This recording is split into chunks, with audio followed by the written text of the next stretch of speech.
Welcome to RTO Doctors 30 Days, 30 Tips. And tonight I'd like to talk to you a little bit about diversity and how it is affecting our RTOs, how some students may experience their journey with diversity, not just in your RTO, or even just in the general public, really. I want to talk about it in the sense of race, because of course there are so many different forms of diversity. We have all of those acronyms. I'm sure that I'm going to leave one out, so I'm not even going to go there, other than to say that apart from different gender types and sexuality types, in terms of different abilities and disabilities, we also have a lot of people who struggle a little with diversity when it comes to race and integrating student diversity in the classroom and outside the classroom as well for extracurricular activities. There are some RTOs that do it really well, and there are other RTOs who really struggle with it. And then there's the international students themselves who manage really well and they integrate well, they find their feet very easily. But then there's other international students who don't find their feet as easily and they struggle for a very long time. But it's not just in the context of student well-being where we see issues of race in the classroom. Australia, of course, is a very multicultural country, and we have so many different varieties of people's backgrounds coming into Australia all the time, so many different languages, so many different cultures, and so it's often very difficult to be able to cater for everyone, and preparing for that in advance, because you never know who's going to walk into your classroom. But in terms of the regulation of RTOs as well, I think what we see is another level or another layer of diversity that has perhaps gone wrong, that perhaps needs to be addressed, particularly from a regulatory perspective. I know that there would be many auditors, and the regulator themselves would say that they are not racist, but I've been in a courtroom where the legal team or the auditors were actually making very racist comments about the provider. So it does exist, and to pretend that it doesn't, it's just burying our heads in the sand and it's not really addressing the issues. For me, I guess I've been on this journey of understanding different levels of diversity for different races and different cultures since my very, very early days in vocational education and training, and international education in particular. Once upon a time, in a very distant, long life ago, there are some people who would remember I used to be a diploma of community welfare teacher. And we had a lot of Indian students who came from India, Bangladesh. We had a lot of people coming over from China, Japan. Did I say Sri Lanka? We had a very mixed, diverse group of students from a lot of different places. We also had South Americans and French and Canadians as well. But one of the things that really struck me at that particular time was almost like a de-identification process that Indian students in particular go through when they arrive in Australia. They, particularly when they come from the Sikh religion, Sikh as in S-I-K-H, they come from a culture where they don't cut their hair. They have a turban if they're males. They have a beard, and that's their physical presentation, if you like, and that's how they identify themselves, and they feel like they're a part of their community back home. But when they come to Australia, there's a lot of in my experience, there has always been a lot of racism towards Indian students who who wear turbans, who wear their kirpan, who have their beards, and they just get to a point where they just want to feel accepted and integrated, and so they remove the turbans, they cut their hair, they cut their facial hair, they shave it all off, and sometimes they'll hide the kirpan somewhere else, and they'll wear their little bracelet. Um, and to me, that's not really an acceptable way of us integrating or helping them to integrate into our diverse student communities. Because once a student loses their identity and they have to create another one, they are almost in this lost land between Australia still not making it, still not really blending in, and if they were to go back home, they would be unrecognized by their own community because they've lost everything about belonging to that community. So there's a loss of connection there. And I guess there are other cultures and other races where these sorts of dynamics play out as well. And you have students and staff members as well who come from different cultures and different language backgrounds. And we try and help them to all integrate into the RTO, some of them successfully, but some of them really do struggle. And again, it's almost like that loss of identity that hampers their ability to move forward. And I wonder, what support strategies do RTOs have in place to be able to better support their students moving forward?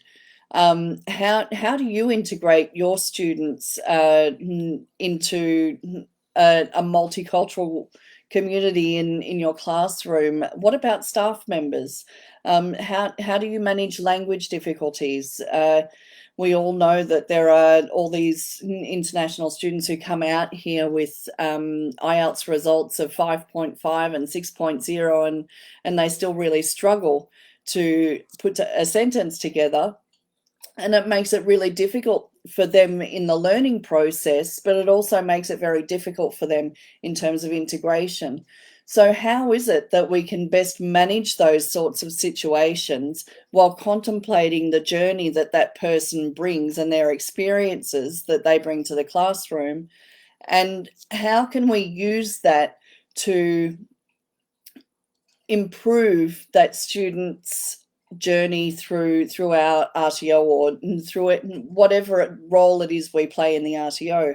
But it's not just what role we can do for them, it's also how they can give something back, because many international students, all they want to do when they come to Australia is belong and connect. And if they're only going one way, then that connection is lost. And so it's really important to be able to find activities and not just activities, but also events, learning opportunities, employment opportunities, support opportunities around the RTO and within the sector to try and help these international students and international staff members better integrate into the community and not just the RTO. I do recall Study Melbourne used to do a really excellent job, a really excellent job of integrating international students upon their arrival in Australia. And I still follow some of the activities that they do. I'm sorry, I need to.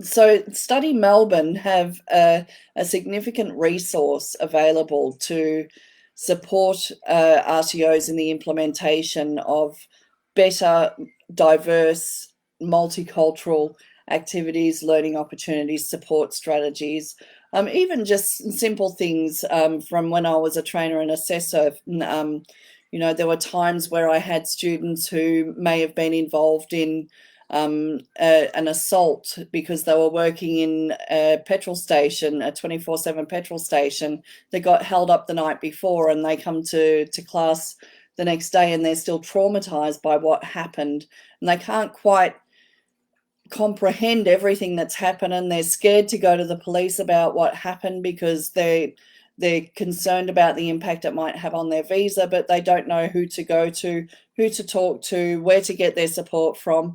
And it's the same with international student females, for example.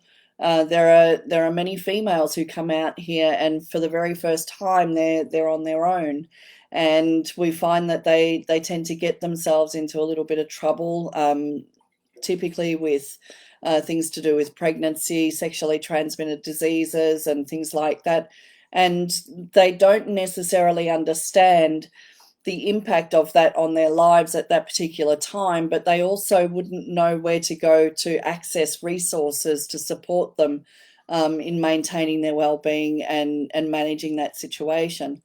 Sometimes it's just about developing the relationships. And one of the strategies that I always used that I found very effective, and I guess this is my tip for today, is a mentor program. So we used to match some of the more some of the students that had been here for a lot longer with some of the newer students, and we would encourage that relationship and mentorship program through the training and assessment journey as well, and they would do group projects and things like that together. We would have a lot of multicultural days. We would have a lot of multicultural activities and sharing different days for different countries, and we would try and build that diversity in the classroom, trying to create relationships and making people feel less alone. And I guess that's probably one of the biggest things that you can do for international students, whether they're on a student visa or whether they're refugees, whether they're here on humanitarian visas, no matter where they come from. It's important to help them develop relationships and to learn to trust people. They struggle with trust because they don't necessarily come from environments where they can trust easily. I think I'll leave it there for tonight, but I would like to revisit a tip on student support sometime in the next week or so, certainly in this 30 days, 30 tips, probably around critical incidents. I'm aware of one particular provider who I know very well, who unfortunately has had a couple of critical incidents occur within their student body, and they have had a fantastic approach to being able to manage those critical incidents, and I would like to be able to bring them together with me to discuss how they manage that and what tips they would give providers in terms of managing critical incidents. If that's something that you would like to hear more about, please put a note in the comment or contact me offline. I'd be more than happy to discuss it further. If you've got another tip for a different student welfare or student support issue, then I'd like to hear that too. But for tonight, please just think about how you integrate diversity within your role in the RTO that you operate in, or the higher education facility that you work in. It may even just be in your job role. It could be within the student body. It could be in your training and assessment. How do you integrate diversity, and how do you manage it inside and outside the classroom? And what impact does that have on the international student who is experiencing a sense of disconnect, and not just from not being able to fit in the classroom, but also disconnect from their own country and their own family and support systems because they've had to become somebody else to enable them to integrate. However wrong or right that is, it does happen, and we shouldn't bury our heads in the sand. Something that does happen very frequently, and so we need to address it rather than just pretend it doesn't exist. Thank you very much for listening tonight, and I look forward to speaking to you again tomorrow. Bye for now.